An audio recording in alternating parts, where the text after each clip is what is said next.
Phone చేయండి. అంత కంగారు పడాల్సిందేమీ లేదమ్మా. లో బీపీ వల్ల కళ్ళు తిరిగే అంతే. ఎంత చెప్తున్నా వినకుండా రెస్ట్ లేకుండా రాత్రి పగలు పనిచేస్తే ఇలాగే బీపీ పడిపోతుంది. ముందు టాబ్లెట్లు వేసుకుని రెస్ట్ తీసుకుందు పద. జాగ్రత్త.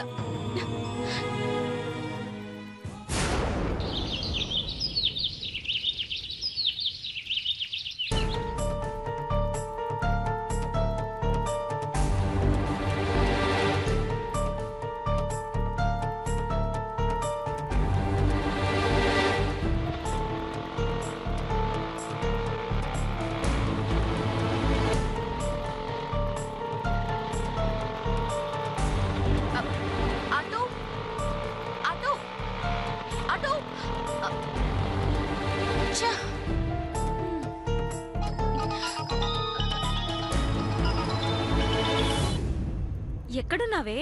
ఆల్రెడీ బయలుదేరానే. ఆటో కోసం చూస్తున్నాను. 10 minutes లో నీ ముందుంటాను. ఓకే. ఆ 2000 తీసుకొస్తున్నావు కదా? తీసుకొస్తున్నాను, టెన్షన్ పడుకు. Okay, bye. బాయ్. చా, అవసరానికి ఒక బస్సు ఉండదు, ఒక ఆటో ఉండదు. అవతల దానికేమో అర్జెంటుగా డబ్బులు ఇవ్వాలి. ఎలా వెళ్ళాలో ఏమిటో.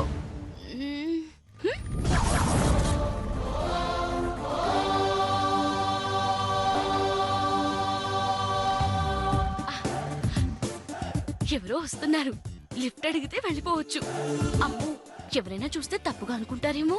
గాడిదిగొడ్డు, మనం ఏం తప్పు చేయనప్పుడు భయపడాల్సిన అవసరమే ఉంది. Excuse me, lift please. Excuse me.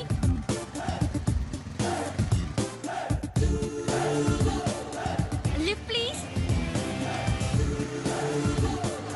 ఈ రాక్షసి నన్ను లిఫ్ట్ అడుగుతుంది. హెల్మెట్ లో గుర్తుపట్టుండదు. సర్లే, లిఫ్ట్ వంకతో ఓ ఆట ఆడిద్దాం.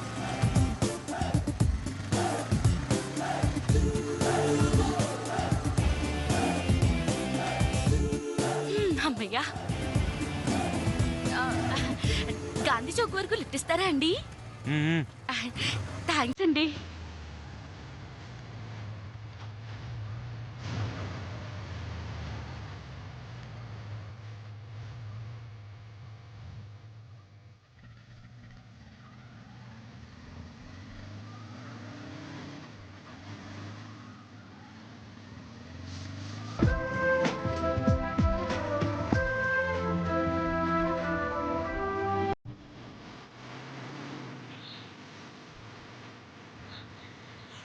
₹10 చేంజా అండి? కాదు, చార్జ్. చాచా, లిఫ్ట్ ఇచ్చి కూడా తీసుకుంటారండి? గిఫ్ట్ ఇచ్చినా చార్జ్ తీసుకుంటాను. ఇస్తావా, అడుగుతావా? ఇస్తానులేండి. అదేంటి, ఆటో వాళ్ళు ₹6 అడుగుతారు, మీరేమిటి ₹10 అడుగుతున్నారు? ఆటో నడిపితే నేను 6 తీసుకుంటాను, కానీ ముందు మీరు నాకు 10 ఇవ్వండి. పారిపోమండి, ఇస్తాంలేండి. ఇదిగోండి మీ ₹10. వాళ్లే అనుకున్నాను. అలాంటి వాళ్ళు దేశంలో ఇంకా చాలా మంది ఉన్నారన్నమాట. ఉన్నారులేండి, 2 తల్లి కొడుకులు, పరమ పిసునారులు. పైసా కోసం పేడతో స్నానం చేయమన్నా చేసేస్తారు. అంత కక్కుర్తి మనుషులు వాళ్ళు.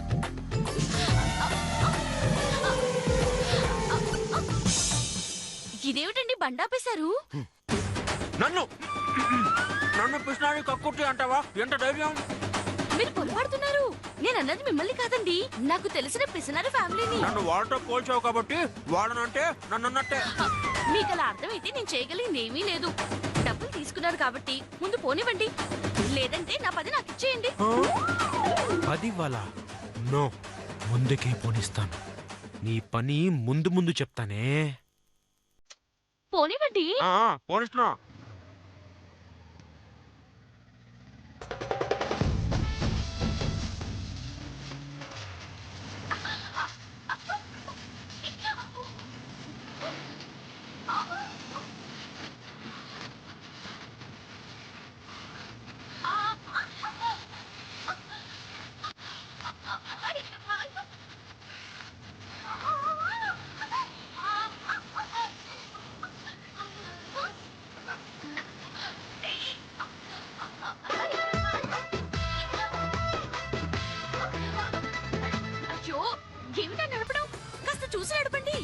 నాకు ఇలా నడపడమే వచ్చు. ఇష్టం ఉంటే కూర్చో, లేకపోతే దిగిపో.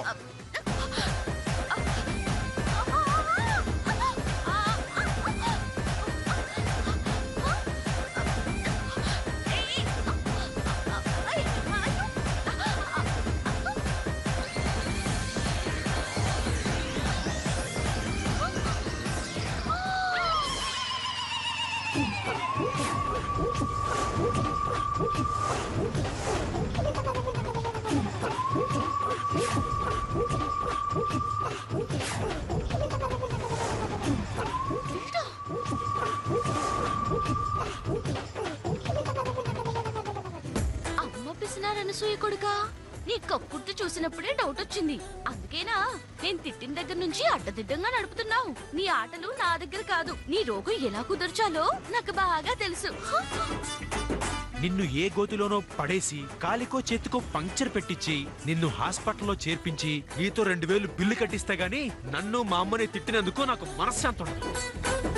నిన్ను బండి మీద నుంచి పడేసి బండికి పెద్ద పంచర్ పెట్టించి ఒక 1000 రూపాయలు రిపేర్ కి ఖర్చు పెట్టిస్తే కానీ నాకు మనశ్శాంతి ఉండదు.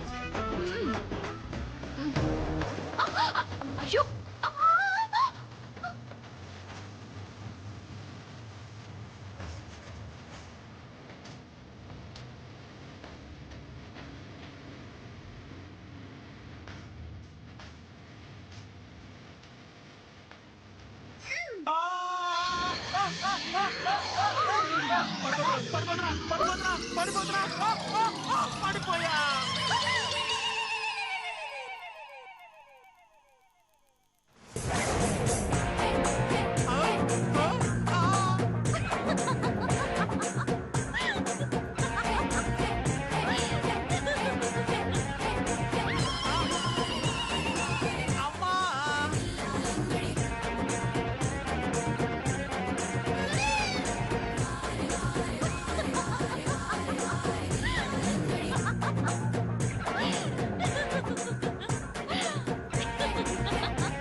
చెయ్యండి.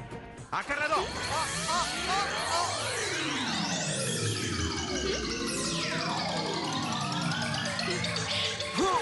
4 రూపాయలకి కకృతి పడితే 500 అద్దం విరిగిపోయిందండి.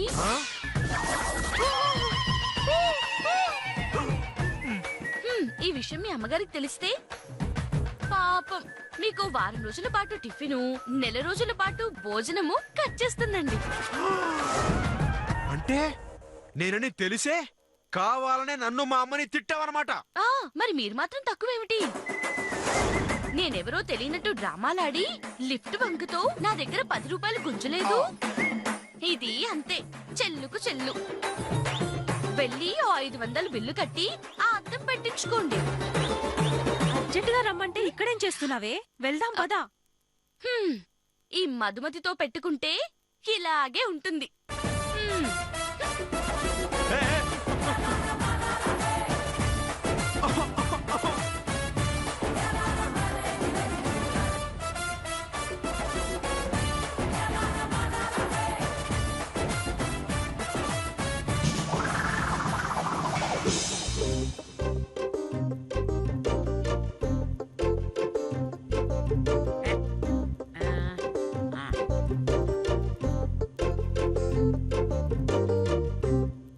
అమ్మా, మొన్న పగలగొట్టిన కుండ కొనటానికి ఇంకా ఎన్ని రోజులు పనిచేయాలమ్మా? రోజులు కాదే, సంవత్సరాలు. ఇంకో 5 సంవత్సరాలు పనిచేస్తే అప్పు తీరిపోతుందమ్మా. కుండలో నీళ్లు పోయాయి కదా, ఆ అప్పు ఖచ్చితంగా తీరిపోతుంది. నీళ్ళప్పా? మరి కొండప్పా? ఇంకో 10 ఏళ్ళు పనిచేస్తే తీరిపోతుందా? ఆ కుండ పగిలిన బాధకి నాకు జబ్బు చేస్తే మందులు వాడాను చూడు, ఆ అప్పు ఖచ్చితంగా తీరిపోతుంది. ఇక చాలమ్మా. కొండప్పు తీరాలంటే నాకు మీ అత్త వయసు వస్తుందని అర్థమైపోయింది.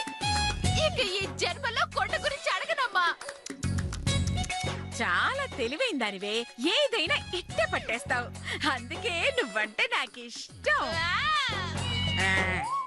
ఈ డైలాగ్ తోనే నా జీవితం సర్వనాశనం చేసావే చెత్త మొహందనా. ఏంటే ఫేస్ లో కోపం కనిపిస్తుంది, కళ్ళల్లో కసి కనిపిస్తుంది, ఏంటి మ్యాటర్? నాకంత సీన్ ఎక్కడదమ్మా. కాకపోతే మొన్న జీతంలో 300 తగ్గించారు కదమ్మా, మళ్ళీ ఎప్పుడు పెంచుతారో తెలుసుకుందామని. హో, నాకు పెంచాలనిపించినప్పుడు. మీకు ఎప్పుడు పెంచాలనిపిస్తుందమ్మా? నిన్ను ఇంటి నుంచి పంపించాలనుకున్నప్పుడు.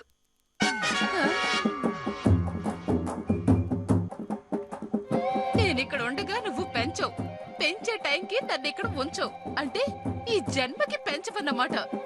నువ్వు మామూలుగా వదిలే. నీ పాపాలకి శాపాలు కూడా భయపడి పారిపోతాయి. మొత్తానికి నాకు జీతం పెంచనని తేల్చేశారమ్మా. చచ్చ ఏడవకు, నాకు పెంచాలనే ఉంది. కాకపోతే ఈ మధ్య అప్పు తీసుకునే వాళ్ళు బాగా తక్కువైపోయారే. దాంతో మా బిజినెస్ తగ్గిపోయి ఆదాయం పడిపోయింది. అందుకే ఎవ్వరికి జీతాలు పెంచలేదు. దేవుడు దయ వల్ల బిజినెస్ పెరిగితే తప్పకుండా పెంచుతానులే. అలాగేనమ్మా. ఆ, ఆ. ఉమ్.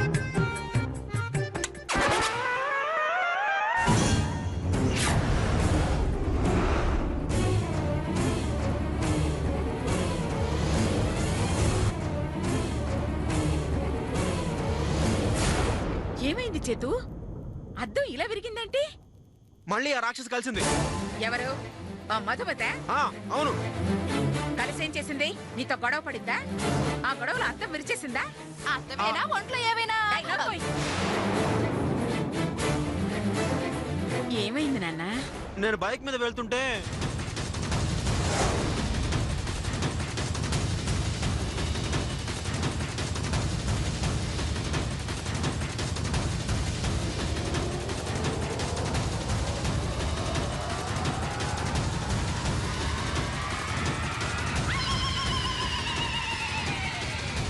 నేను బైక్ మీద ఉన్నప్పుడు ఏదో గుచ్చుకుందమ్మా.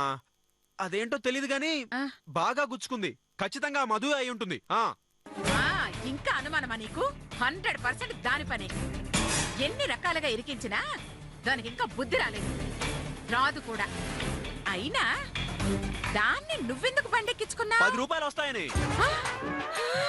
వీడు అమ్మకి డూప్ లాంటోడు, దాని పిసినర్తనానికి స్టాంప్ లాంటోడు. ఆకక్కుర్తే అద్దం విరగొట్టింది. నా బాబు, నా బాబే, నువ్వేం బాధపడుకురా. ఈ విరిగిన అద్దం కూడా దాని అప్ప అకౌంట్ లో వేసేద్దాం. అమ్మయ్యా, ఇప్పుడు నాకు ప్రశాంతంగా ఉందమ్మా. లేకపోతే 100 రూపాయల అద్దం పగిలిపోయినందుకు వారం రోజులు నాకు నిద్ర ఉండేది కాదు తెలుసా. అయ్యో పిచ్చి తండ్రి, అన్ని నా పొలికలే. నాన్న, వెళ్ళి 1/2 గ్లాసు నీళ్లు తాగి 1/4 గ్లాసు టీ తాగు. వెళ్ళు, వెళ్ళు. అమ్మా, ఏనా అన్నట్టు ఇందాక నేను వస్తుంటే నువ్వు మంగతో ఏదో అంటున్నావు, బిజినెస్ అది మంది సరిగ్గా లేదని. ఓ అదా? అవునరా చేతు, ఈ మధ్య అప్పుల కోసం ఎవ్వరూ రావటం లేదు. ఏంటో దేవుడికి కూడా నా మీద దయ లేకుండా పోతోంది.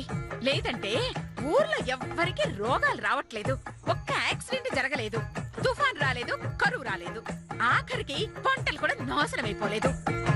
ఇలా అయితే అప్పుల్ని నమ్ముకున్న మనలాంటి వడ్డీ బిడ్డలు ఎలా బతుకుతారా?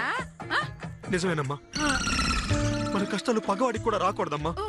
నిజానికి అప్పిచ్చే వాళ్ళని అందరూ అపార్థం చేసుకుంటారు గాని జనాల కష్టాలు వస్తేనే మనం బతకగలవని, జనాలు ఏడిస్తేనే మనం నవ్వగలవని, అసలు మనం వడ్డీలు, చక్ర వడ్డీలు, బారు వడ్డీలు వేసేది వాళ్ళకి అప్పు విలువ తెలియజేయడానికేనని ఎంత మందికి తెలుసమ్మా, ఎంత మందికి తెలుసు.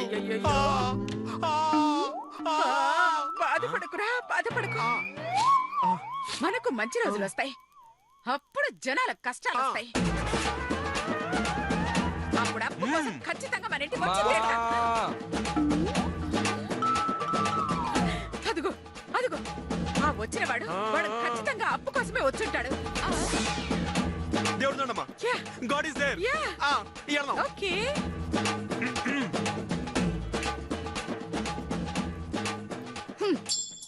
అప్పులు తీర్చలేక ఏడ్చే వాళ్ళని చూసుంటాం, అప్పులు తీసుకునే వాళ్ళు లేరని ఏడ్చే వాళ్ళని ఇప్పుడే చూస్తున్నాం.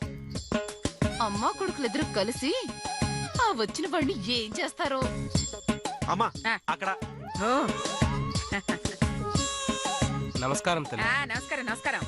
ఎలా ఉన్నారు మల్లయ్య గారు? కూర్చోండి. మల్లయ్య గారా? నన్నేనమ్మా? మిమ్మల్నేనండి, కూర్చోండి. ఎప్పుడూ లేంది గారు గీరు అని తెగ మర్యాదలు చేసేస్తుంది. నాకేదో అనుమానంగానే ఉంది. చేతు, మన మల్లయ్య గారు రాక వచ్చారు. తాగటానికి ఏదైనా తెప్పించు. ఆ? ఓ కప్పు ఆ? నీళ్లు తెప్పిస్తానమ్మా గ్లాసులో. ఉదయాన్నే అన్ని నీళ్లు తాగితే ఆరోగ్యానికి మంచిది కాదు. కరెక్ట్. ఓ అరకప్పు తెప్పించు. ఓకే. నా కోసం మీరు నీళ్లు తెప్పిస్తున్నారా అమ్మా? అవును మల్లయ్య గారు. నేను చాలా అదృష్టవంతున్నమ్మా. ఈ దృశ్యాన్ని చచ్చిపోయిన మా అమ్మా నాన్నలు చూసింటే ఎంత సంతోషపడేవారో. ఎలాగో నీళ్ళు ఇస్తున్నారు కాబట్టి కొంచెం కాఫీ కూడా తెప్పిస్తే. తీయా. సచ్చింది గుర్రె. ఇప్పుడేం చేస్తారో చూద్దాం. పర్వాలేదమ్మా, కాఫీ ఇబ్బంది అయితే కొంచెం కూల్ డ్రింక్ తెప్పించండి అమ్మా. అయ్యో చ కూల్ డ్రింక్ లో పురుగుల మందు కలుపుతున్నారంట మల్లయ్య గారు. ఆ? అందుకే అడ్డమైన రోగాలు వస్తున్నాయంట. ఆ? ఇంత చిన్న వయసులో మీరు కూల్ డ్రింక్ తాగి చనిపోతే, ఆ? దాంతో మీ భార్య బిడ్డలు అనాథలైపోతే, ఆ? ఏ దిక్కు లేక పిల్లలు పాచి పనులు భార్య కూలి పనులు చేస్తుంటే, వద్దమ్మా, ఆ దిక్కుమాలిన కూల్ డ్రింక్ జీవితంలో ఎప్పుడు తాగనమ్మా. కాఫీ తెప్పించండి అమ్మా. అలాగే మంగా, చెప్పడు బాబు. మన మల్లయ్య గారికి వేడి వేడిగా అరకప్పు కాఫీ తీసుకున్రా. వెళ్ళు. అర్థమైంది బాబు, వెంటనే తీసుకొచ్చేస్తాను. ఏయ్, ఆ? అమ్మా తొందరం లేదు, బాగా చిక్కగా కలుపుకోండిరా. ఆ, అలాగే ఆ, ఆ, ఆ. చెప్పండి మల్లయ్య గారు, ఏం పని మీద వచ్చారు? అమ్మా అది ఏ పని మీద వస్తారు? ఎప్పట్లాగే 1,00,000 2 లక్షలు అప్పడగడానికి వచ్చి ఉంటారు. నేను డబ్బు తీసుకొస్తానమ్మా. ఈ లోపు నువ్వు ఆయనతో నోటు మీద సంతకాలు పెట్టించేసుకో. అది కాదు చిన్నబాబు. ఆ? నాకు అర్థమైందిలేండి. మొన్న తీసుకున్న 2 లక్షల అప్పుకి వడ్డీ కట్టి వెళ్ళటానికి వచ్చారు. చేతు, ఆ. నూటికి 10 రూపాయలు చొప్పున. అదేంటమ్మా, మనం మాట్లాడుకుంది 8గా. అనుకున్నది 8 మల్లయ్య గారు, కానీ రాసుకున్నది 10 రూపాయలకి. ఆ? పాపం, మీరు నోటు చదువుకున్నట్టు లేరు. వడ్డీ గట్టాక చదువుకోండి, సరేనా? ఆ. కాఫీ అండి. కాఫీ తెచ్చావా? బాబు గారు తెమ్మన్నారు కదమ్మా. ఆ? నేనా? ఆ? మీరే కదా బాబు తెమ్మన్నారు, మర్చిపోయారా? ఏది ఇటు తీసుకోండి. ఇవ్వమ్మా. మల్లయ్య గారు, ఒక్క నిమిషం. ఈ ఇంట్లో ఎవ్వరిని నమ్మడానికి లేదు. మొన్న ఇలాగే మా దూరబంధు వస్తే మా మీద కోపంతో తాగే పాలల్లో ఫినాయిల్ కల్పించేసింది. అమ్మో, అవును, పాపం అతను అదృష్టవంతుడు కాబట్టి కలిపింది ఫినాయిలే కాబట్టి ఒక కాలు, ఒక కన్ను, ఒక చెయ్యి మాత్రమే పోయాయి. ఆ? అదే ఏదో ఒక యాసిడ్ కలిపిందనుకోండి, మొత్తం పోతాయి. అమ్మో, మరి ఆమె చేత్తో ఎందుకు తెప్పించారు? తెప్పిస్తాం, కాకపోతే వాటిని మేము రుచి చూసి మీకిస్తాం. అదే ఏదో ఒక యాసిడ్ కలిపిందనుకోండి, మొత్తం పోతాయి. అమ్మో, మరి ఆమె చేత్తో ఎందుకు తెప్పించారు? తెప్పిస్తాం, కాకపోతే వాటిని మేము రుచి చూసి మీకిస్తాం. బాబు చేతు, అర్థమైందమ్మా. మన ప్రాణాల కన్నా మనకి మన కస్టమర్లే ముఖ్యం. అందుకని నేను ఇప్పుడు ఈ కాఫీ తాగి ఎలాంటి ప్రమాదము లేదని తెలిసిన తర్వాతే ఆయనకిస్తాను.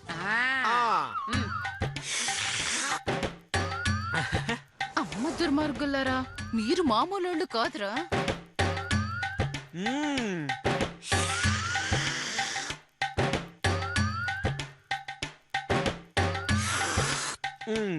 బాగుందమ్మా, ఏం కలపలా. అబ్బా, అమ్మయ్యా. ఏదైనా మిగిలితే మల్లయ్యకివ్వు, పర్వాలేదు. అయితే కప్పు మంగకివ్వు. వద్దులేమ్మా, యాసిడ్ అన్నప్పుడే దాని మీద ఆశ వదులుకున్నానమ్మా. వచ్చిన పని చూసుకుని వెళ్తానమ్మా. ఇది మర్యాదస్తుల లక్షణం. చెప్పండి, అప్పు తీసుకోవడానికి వచ్చారా, వడ్డీ ఇవ్వడానికి వచ్చారా? తీసుకున్న అప్పు తీర్చడానికి వచ్చానమ్మా.